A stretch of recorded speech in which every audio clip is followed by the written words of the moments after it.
Hey guys, it's Brian Leone, and I'm here for a secret conversation about Chris Morocco. Once again, we're going to put Chris's superstar abilities to the test. This is Marcus Samuelsson's Swedish Meatballs. We're challenging Chris to replicate this exact dish with every ingredient in just one day. He'll be able to taste it, touch it, smell it, but at no point will Chris ever be able to see this dish. Because he only has one day, we're going to give Chris 3 lifelines. But here's the catch. Using them will dock points off his final score. At the end of the day, we'll be coming back to see his final creations, and I will be the guest judge giving him his final score.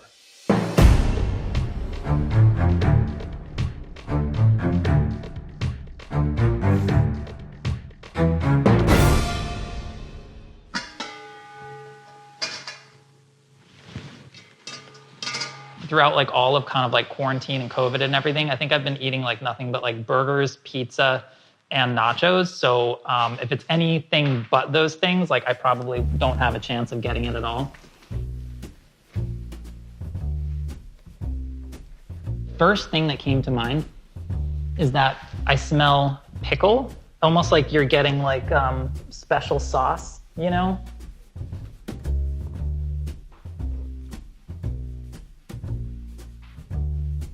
Whoa, we've got some squidge, some bouncy, possibly meaty kind of thing here.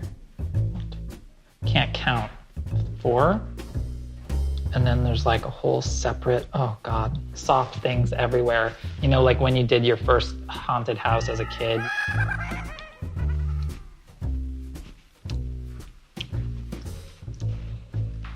What? What was that? Let's go back to these.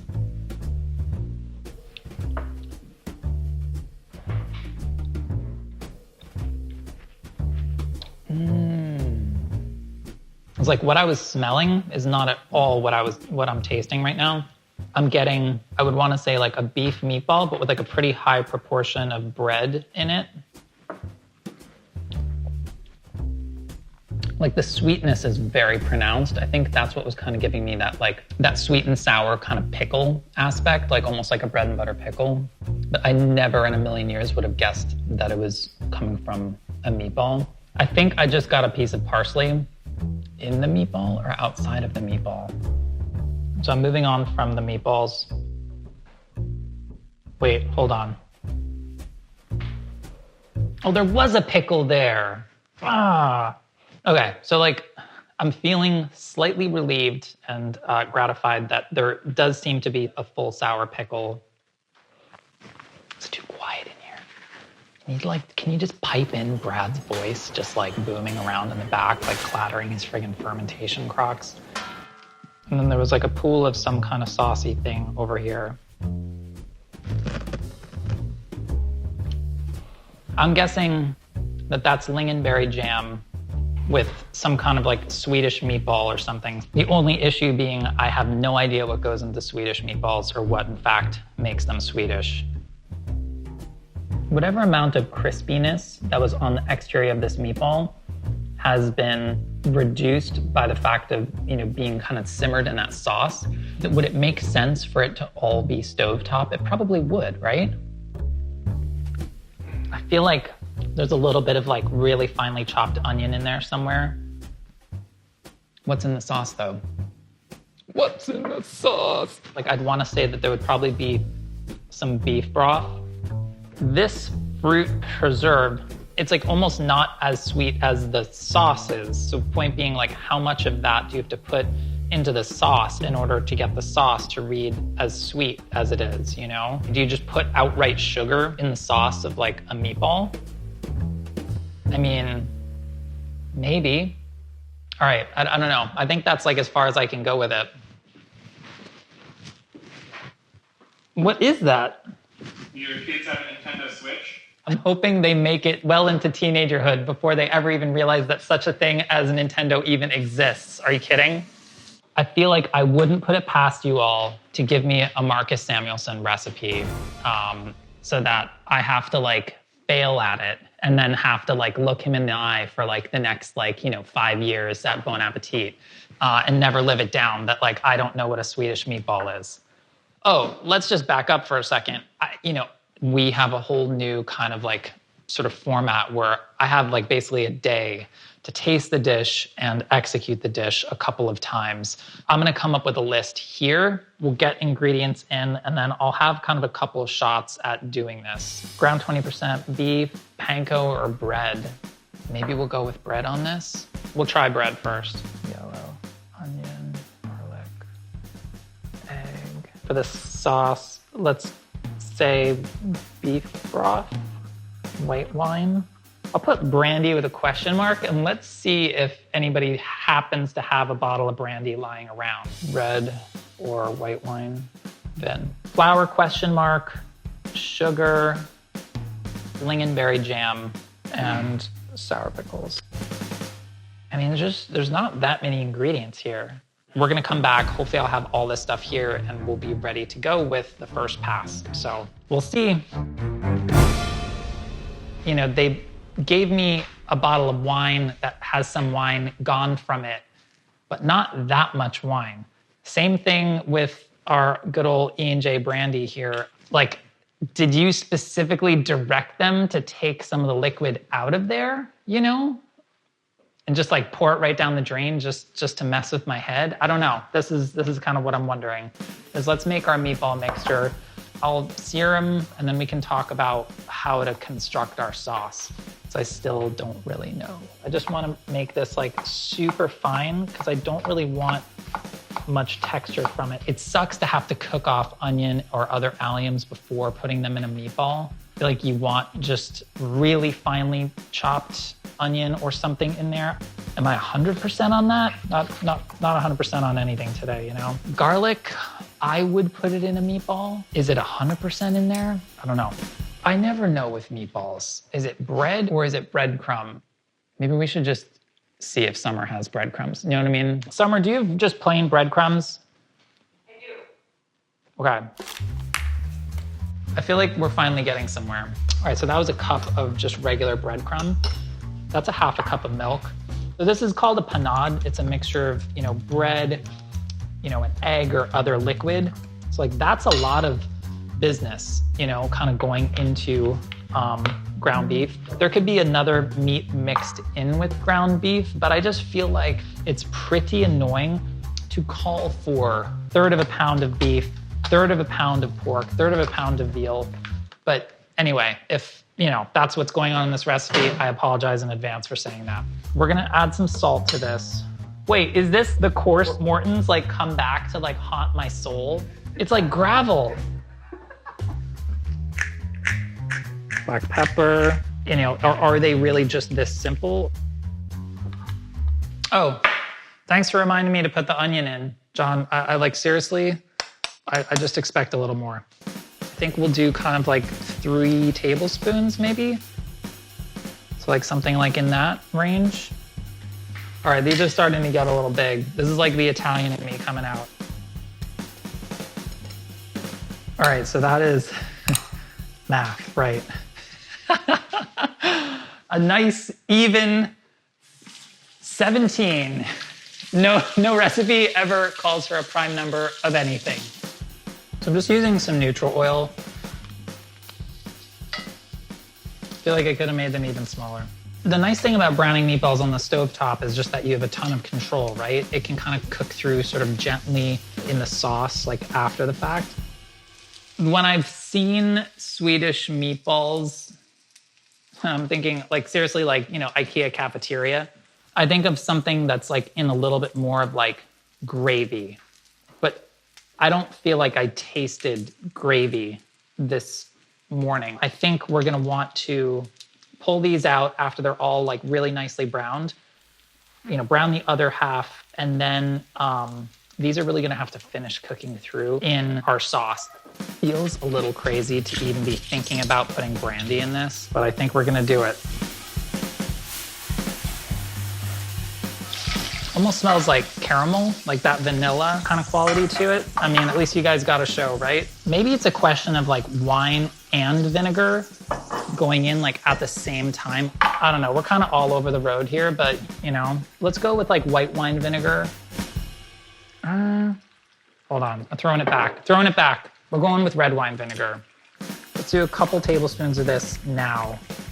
Let's cook this right out. Beef broth is gonna go in on top of that, and we'll see. What else makes things sweet?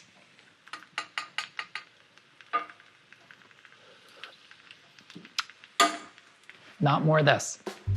Right off the bat, like I wanna throw some sugar in there. Sour and it's flat and pretty bad. Pinch of rock salt.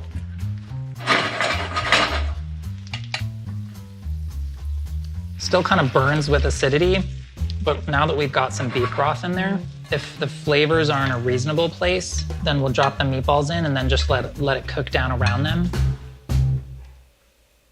It's really weird.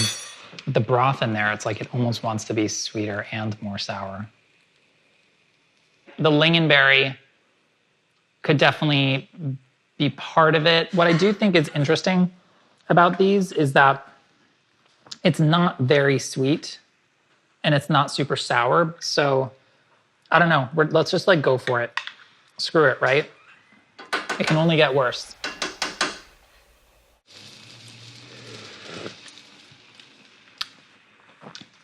Definitely made it better.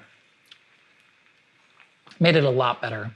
All of a sudden, like the sweet and sour character is like way more present.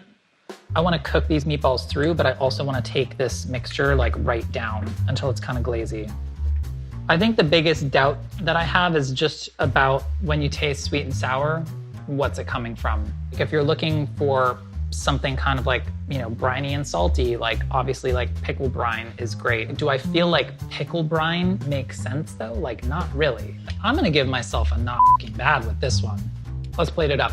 I think we're good. I mean, we're a little short on sauce, but for a first pass, it's okay. I think I got a little bit lost in the woods when it comes to the sources of sweet and sour. The sauce instantly became so much better once the lingonberry preserve went in there.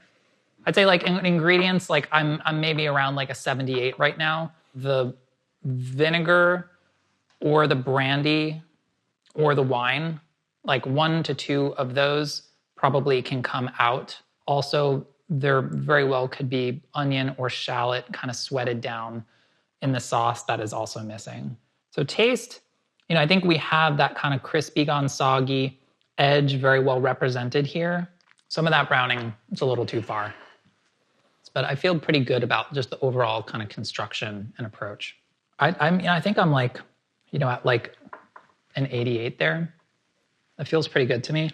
I think overall technique, like stovetop method for browning the meatball, cooking out in liquid, the construction of the meatball, the breadcrumb, I would give myself an 85. I mean, appearance, come on. That's pretty good. It's like 3 distinct elements on a plate. Maybe they're a touch big, like 95. Come on. So for round 2, we're gonna brown the meatballs, but less. No brandy. Can we get there just with like the beef, a little wine, and lingonberry? Do you remember like what sweet little innocent doves we were back in the spring, thinking that like June was a long time to wait to see Top Gun Maverick, watching the first trailer and then watching the second trailer? Okay. That we live in a world that is so cruel that we have to wait until June to see that movie. I just don't know that I can take it. It's okay. It's going to be here before you know it. The world was just like, ha ha ha, Chris. You know, like you've waited, what, 30 some odd years for a sequel? Why don't you wait another year? You know, like that just feels cruel to me. So we're just gonna cut up some shallot so it's good to go in our sauce. Where does like sweet and sour and where does gravy intersect? If they do, I don't know, I feel like I'm missing something. So we have our diced onion from before. Still gonna go with a cup of this fine breadcrumb here. I'm gonna do 2 eggs again. Should we go for one-handed? Boom. How you like them apples? 2 for 2. Somebody's been busy during quarantine, huh? All right, we want salt and pepper. So we're going with 100% beef. There could be pork in there, but I don't know. It just doesn't make sense.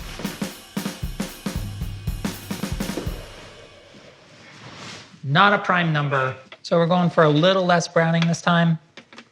Did y'all miss the moment where I guessed which Pokemon was on Morgan's shirt? Did you miss that? Alolan Malawak. Okay? So that's the 3-point bonus before Matt tries to take it away. You guys were there now. You can only learn so much in 8 months being locked inside with your children. Okay, so brown, but like not as browned. I'm gonna err on the side of doing shallot, white wine, take it down. Gonna take it up a notch. How come when Emerald says it, it's like there's fucking cheers from like the back of the room, and I say like, let's take it up a notch, and it's like nothing. Nothing. Throw a little black pepper in at this stage. More volume of sauce this time, so I'm gonna do more like 1.5 cups of stock. Lingonberries going in right now, and we're gonna see where we're at flavor-wise.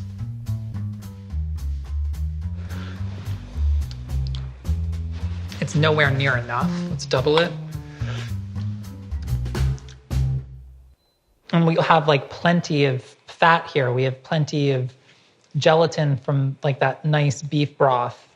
You know, like we don't need more fat from dairy, you know, but it fits a little bit more in the back of my head in terms of like what I recall seeing at the IKEA dining hall. If I want to ask if there's a dairy product that needs to go in here, is there a dairy product that belongs in this sauce? Yes, there is a different dairy product. There's a dairy product? Hey, Summer, do you have cream? Oh, yeah. Like this is 1/4 cup of cream. That seems closer to Swedish meatball, right? A little weird. It's like the red of the lingonberry combined with the cream just makes this sort of mauve, maybe. All right, we can take this down just a little bit further, and then I think we're there. Cut up some parsley. I mean, it's good. You really get the sweetness and the tartness, and it's very rich. Even just like the littlest bit of drizzle on your plate, and you know, you'd really taste it really prevalently the way I did. Also, if it were a little cooler, it would be a little more clingy. So brandy came out, red wine vinegar came out, sugar came out, cream went in, shallot went in. So I think we got closer on ingredients. I can't remember what I was at before, maybe a 78. I'd say I'm like up at 83 now. Flavor, I'd say like we're really close. I'm gonna hold steady at 88 for flavor. Something about the meatball, I feel like that might be slightly off. Technique, I don't think anything really changed that significantly here. So whatever I gave myself before, I'm happy to take that again. And then appearance, certainly the sauce looks a good bit different this time. I gave myself a 92 before. 95. Shit, really? Oh, I was just like giving them out then, huh? Yeah, I don't know. Let's back off to like a 92 on that. I feel like it could have been a little bit stickier this go around, but yeah. Sorry, we'll do that again. All right, from the top, buddy. It's good to see you. It's good to see you. It's been a little while. I'm really glad you're back on the saddle. How do you think you did this round? I don't know. I mean, I feel like I have a good sense of what the dish is, but whether or not I exactly nailed the original, I don't know. I feel like there's a few things kind of escaping me in there. You know, maybe I'm just a little too easy, but if you can pick what the dish is, I mean, that's a win where I come from, bud. Call me old-fashioned, but like when I was growing up, that was a win. That's a W Boom. all day, pal. I'm sticking with what I said this morning, which is that this is Swedish Meatballs, and I think the chef is Marcus Samuelsson because it would be just like this bunch of jerks. I present to you, drum roll please, Marcus Samuelsson's Swedish Meatballs, bud. That's a W. Good job, Chris. I mean, the thing that I knew looking at it that was just sort of like, this can't really be right is like the color of the lingonberry jam in the gravy. This is sort of the look that I kind of like have in the back of my head from like the IKEA cafeteria. It's a meatball in a very tight gravy. But how do you get there? So we'll just start with ingredients, all right? You know, the powers that be, they gave you an 80. All right, that's a B, Chris. That's all right. What was your meatball mixture? My meatball was 100% beef because, you know, who wants to buy half a pound of beef and half a pound of anything else? And I did breadcrumb, a little bit of onion, a little bit of garlic. What kind of There onion? wasn't, like, I didn't... Yellow. Maybe you should have went red. But you know what? How are you supposed to know? Red? Are you f***ing kidding me? Hey, this is a family show. Red onion? Red onion. And you know what? Half a pound, who wants to buy that? Chris, a lot of people. It was 33 1/3, 3 ways, pork, veal, and beef. Yeah, it's annoying. We talked about it. But it's going to Okay. cost you a couple points. All right. In the sauce, there's chicken stock, heavy cream, lingonberry preserve. Yeah? All right, nailed it, bud. Maybe just dial back a little bit. Cucumber pickling liquid. Love that, Marcus. Love that. And a little bit of salt and pepper. But all the sweetness is coming from the lingonberry. There's no additional sugar. In the meatball. No, I got sweetness from the sauce. I did not get a ton of sweetness from the meatball itself. Just for your mental headspace, there is some honey in the meatball. What else makes things sweet? You know, it's just the way the cookie crumbles. Technique, Chris, all right? On a scale to 1 to 100, all right? First of all, I just want to say I didn't have any part in this, okay? In the grading of this. But, you know, we have a great team. What are you setting me up for? Technique, 70. You got a 70. A 70? I knew you wouldn't be happy with it. 70? What is happening? It's called high school for Brad, Chris. You got to see. It's called you're moving on to bigger and better things, okay? I'm assuming you used a skillet or a cast iron. Yes. Good old Marcus, though, did him on the grill, Chris. What grill? I know. You were set up for failure, son. You know, and it's fine. I blame Marcus. What kind of monster? No, I'm What just kidding. It's a kind great of idea. It's a great idea. That's what's so annoying about it. Good old Marcus, he sweat out the onions in the meatball in a little olive oil beforehand, soaked his breadcrumbs in heavy cream. You nailed everything else. A C minus? A C minus? That's like a Morocco F. Come I on. respect that, Chris. And you know That's what? like... That brings us right to appearance, okay? And we're going to pick it right back up to the Morocco, what he's used to here. And we're going to get a 90, okay? And that's an A. 90? Right on the paper. Put it on the fridge. That is an A minus. That like, oh, this is like terrible. What grill was I going to use, by the way? Like where, you know, like which drawer is the grill in? No, it's fine, Summer. You keep your grill. I'll remember this tomorrow, though. And then plowing forward, right, flavor. Given the current circumstances, Chris, it looks like you're a table for one there. How do you think you did flavor-wise comparison? Pretty good, isn't it? It's pretty good. And the things that really matter most, I'm like 85. The sweetness of the meatball, I think, is really like why I'm docking myself the most points. The meat blend is a big one. Final score, all right, of this dish, of this project, and it is an 80, Chris. 80, Okay. flat 80. I think it's a great number. Personally, I would have gave you an 86. Sticker, B+. You get home, you enjoy the weekend, all right? You earned it, buddy. That's what I'm talking about. Dude, thank you. Yeah. I appreciate it. That's what I'm talking about. And the credits. End credits, baby. Woo! Boom. Just for you, Brad.